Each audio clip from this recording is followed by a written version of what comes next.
I'm going to be playing this video on ×2 speed. I'm a Challenger TFT player. I'm going to be giving you guys the rundown of my gameplay, and hopefully you guys can learn something from it and grow as players. Opening up always in the game, we're just going to be taking pairs or really high value units, and just making gold interest where we can. I really wanted to try out this team augment, and this was a pretty good opener of it for this game, so I wanted to try it out. From what I've experienced is the first hex that opens up with this ability is always going to be on the front row.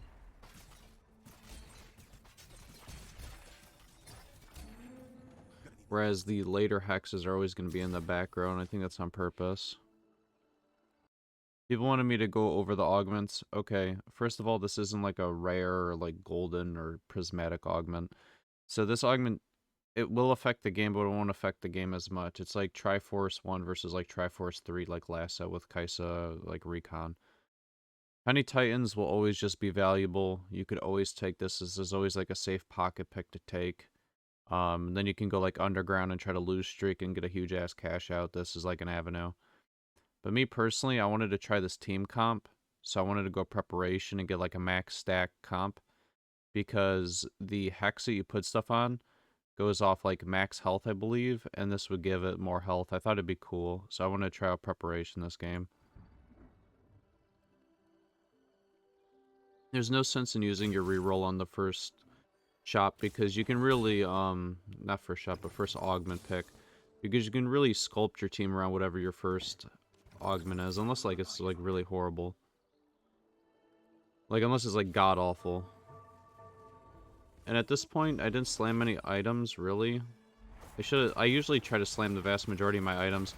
I just didn't know what would be good, right? Because a part of me is like, okay, I could slam this chain vest on Pantheon, but from everything that I've seen, slamming you want to have all your tank items on Shen. Because right now, Pantheon's just a placeholder, and the odds of me finding another upgraded Pantheon are pretty slim. So yeah, that's why I just put on Shen, even though it'd be better on Pantheon.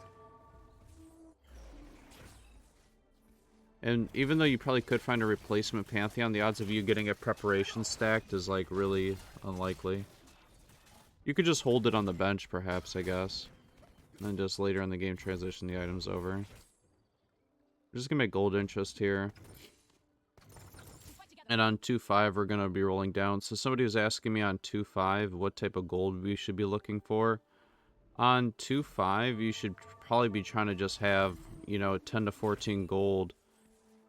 Primarily like 14 gold coming into it, so you can at least buy the XP and not break gold interest.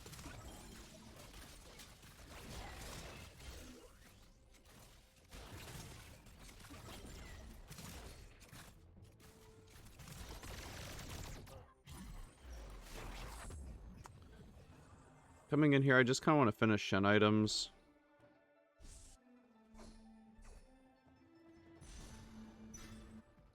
Like, best Shen items is, Dragon's Claw, Bramble, and Redemption. So this basically gave me a free Dragon's Claw, and since Shen's going to be a defender, getting the Dragon's Claw to put on him kind of evens him out. What makes a unit tanky in TFT and the MOBA is health, armor, and magic resist, and having a good mix of those. Having defender in and then having the declaw makes the armor and magic resist happen. Now you need to get some HP on him. And we're just going to be prepping where we can here on the neutral rounds. And these combats are just naturally going to be coming in. We haven't done anything fancy yet. Nothing out of the box creative. And somebody asked me around 2.6 what type of gold we should have coming into Krugs. It's usually around 20. This is what I told the person. You usually want around 20 here. You're going to finish your natural, or you're going to finish your neutral. And then when you come out of it, you're going to want to have about 30.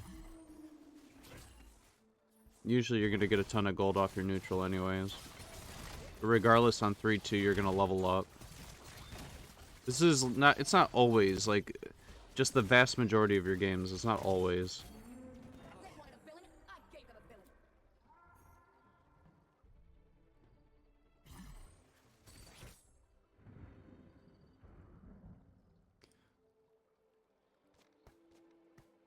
I'll make this look easy.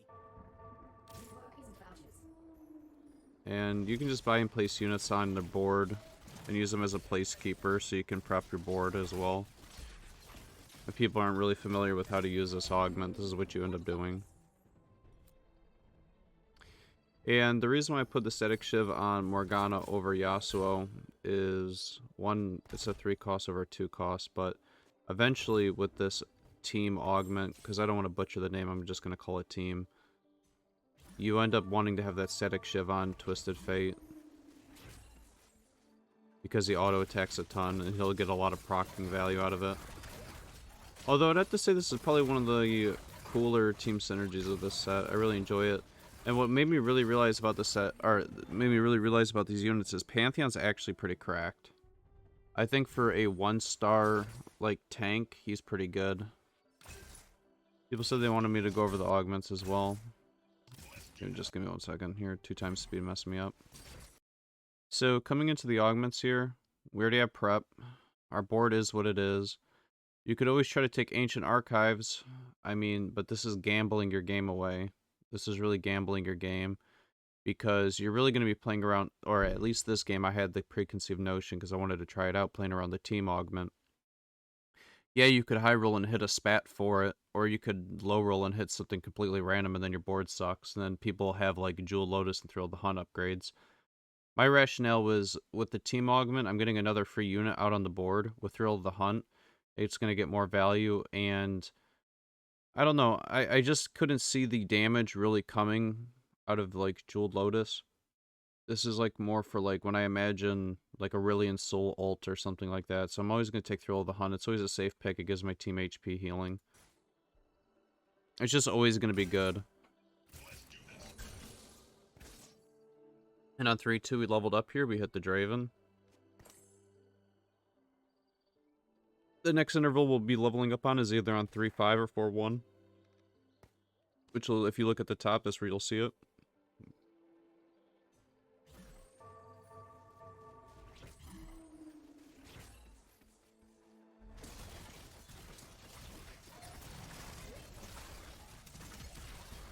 And if you guys are wondering why we're positioning, I don't know if you can manipulate this. Well, from what I realize in the game, if we're just talking about a board positioning standpoint, you can learn something from this right here. I'm positioning my board like this on purpose, because when you put this unit on this hex, I don't know if this is always the hex, but it always seems to be a front row hex. His clone is going to spit out to the side here. His clone is always going to spit out to the side of to the left of Pantheon. And why does this matter? If I position on the right side, which I think Draven's better in this corner to hit more shit, this unit's just going to get blown up out here. And because if I position on the right side, that means the little clone dude's going to come out here. I guess you could keep it like this and bring Rel over here, but I like it better here where this guy will spawn out with items like you just seen. Redemption and other AoE abilities. Like, I don't know if he can spawn out with Locket, but if he spawns out with Locket, then it would hit the other units too. It goes both ways, but I don't know. I feel like protecting the squish units is going to spawn out with items like this is a bit better than the other way. I don't know. Maybe there's a best way to position around the way this unit spawns a unit. But I think this is the best way so far.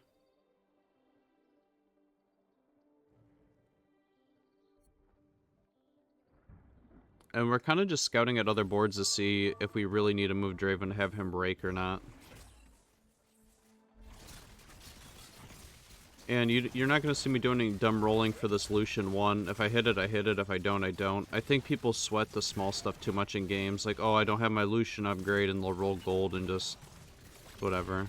Like, could I won this combat with Lucian too? Maybe. But I didn't, so I'm not going to stress it. We're coming into this here. We're going to be looking for, like, Last Whisper or something to... or we're going to probably grab the health, right? Because we already have 2 Gigabyss items on Shen. We just need the 3rd item.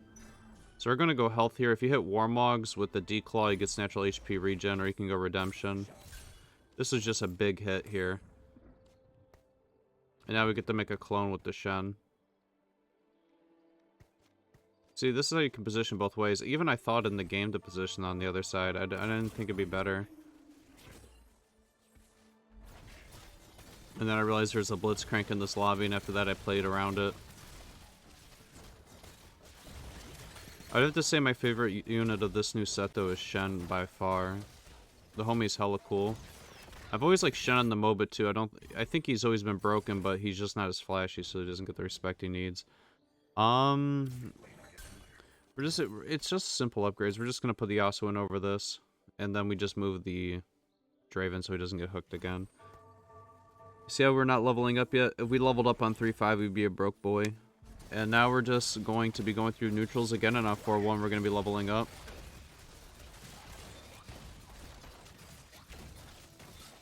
As you can see, the Shen's putting in work. We could have probably sold here and made gold interest, but I was being really greedy. I'm holding on to the Ezreal because it's going to give us quick draw, but also I was planning on going the team augment all the way up to 5, and I think the parallel Ezreal augment is pretty cool. I like that. Or at least it's new and unique. You want to try it out. And alright, I'm not even gonna lie to you guys here. I didn't even know that spatula with BF sword made the spat. I just ended up hovering over and looking at it. So this goes to show, like, actually having game knowledge, like, of stuff matters. With this new set, I haven't, like, had the chance to, because I was gonna make Infinity Edge here.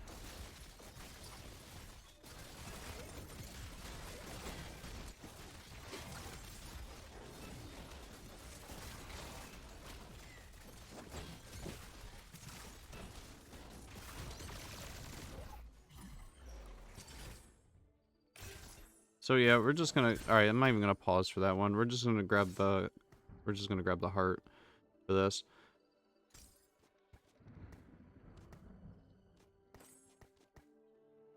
And you can't use the hex in the back unless it's actually that type of unit, I don't believe. So that's why I slammed the spatula here on Misfortune. Even though it's an AD amplifier, this allows it to clone her. And I believe we need either Twisted Fate or Ezreal from here. And it's kind of cool. It's a neat interaction, man. Having the double Misfortune casts with the quick draw. I actually think I might start spamming quick draw. I think it's not as bad as people think it is. I don't see people playing it a whole lot. I think that it could be decent. I don't know about Kaisa 3, like we would recon from last set, because that seems bad, but I think you could go, like, carry Misfortune, perhaps. And at this point, I was thinking about remaking the Shen so I could make Guard Breaker on this. But the cool part about Thrill of the Hunt, though, in this Misfortune is look how much he's fountain healing and killing the whole board with them both double casting. So this guy's level 8, 0 gold that we just burst, so that loss isn't a surprise. So we're going to go for the health here, the double health on the Garen. I was, like, getting hyphy about it. Because I'm like, okay, I get to make Warmogs, and I get to make Shield Breaker. Let's get this bread. But nah, I got robbed.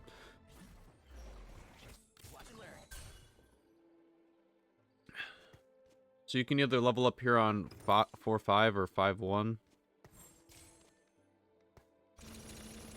I want to level up. I'm not about to get clapped this whole game. Because I really don't think my board gets much stronger.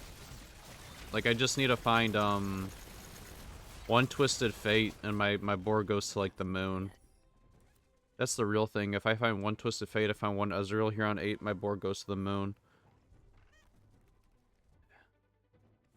And still this Lucian 1 just chilling on my bench cooking.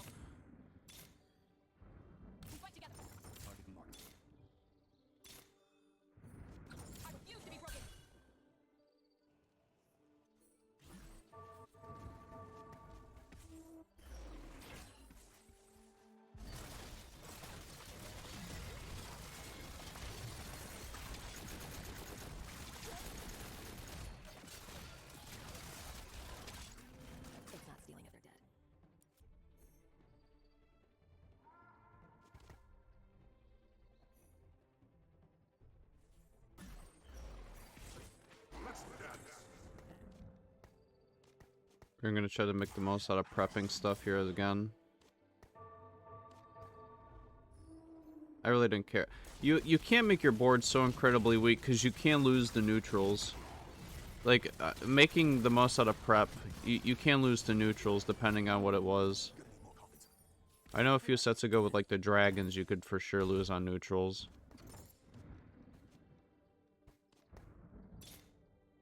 I need a Twisted Fate or a Ezreal. And here's another thing. I'm not fast enough because I'm a boomer. So, instead of me trying to get this second upgraded Misfortune out on the board, I just couldn't react fast enough, so I didn't end up doing it. I'm not gonna, like, mess up my whole board trying to get something out there or misclick.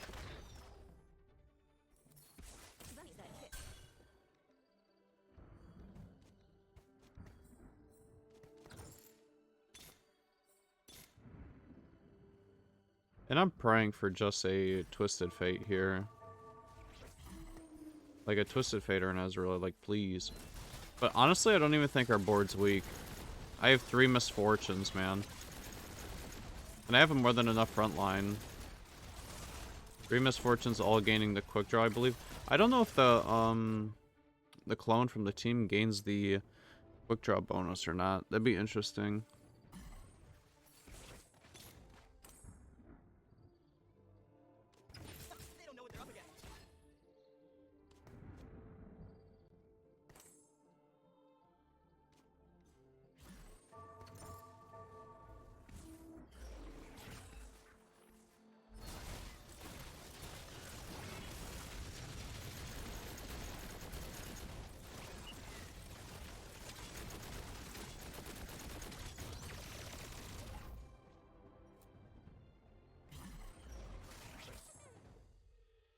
So we're just gonna grab the Ezreal off the carousel.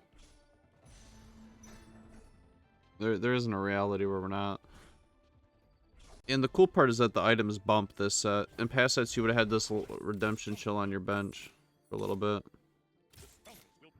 I'm gonna keep donkey rolling for the Ezreal because my board isn't getting much stronger. I realize that this guy has several legendaries, so I'm gonna keep rolling myself. And I think you guys are gonna see this as an instance of always playing your strongest board. Putting this Garen out in front of this Rel is gonna make me weaker. Keeping the Rel 2 with just Warmogs and Redemption is always just gonna be stronger. So I'm gonna freeze, because the only way I'm really getting stronger is if I go died, I'm not gonna be able to, because I'm 20 HP, or I get to replace this Rel with something, or find the solution upgrade. If I was really smart, this is where it comes from, like, ignorance of not playing this comp too much. I believe I could have put in Twisted Fate over Lucian, yeah. This was, like, I'm telling you, I don't play the game, or not that I don't play the game, I haven't played all the new comps a ton. But as you can see with 7, you basically have 2 really juiced Ezreals. It was cool, the Thieves' Glove interaction is actually pretty dope, because the Thieves' Gloves gives them 3 items. So the cloned Ezreal gets 3 items.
I was debating on selling the Rel here because I could make gold interest. And I would have been able to get the Garen out, but it just doesn't seem worth. Rel 2's really is like a monster compared to Garen 1.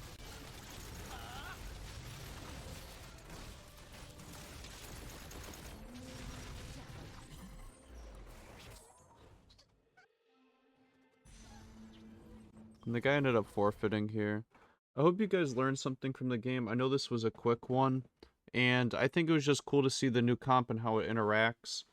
I would have to say some of the key points there was one, the opening, not like taking something random, taking something that you feel a little bit more comfortable with. I feel comfortable with prep, but if you don't feel comfortable with that, I'd take Tiny Titans. And also realizing that the guy's hitting multiple legendaries, meaning more legendaries are out of the pool, and I already have 2 Ezreals, you might as well donkey roll for it, because if you hit, you have a high chance of winning. But I hope you guys have a good night. I hope you enjoy the content. Peace.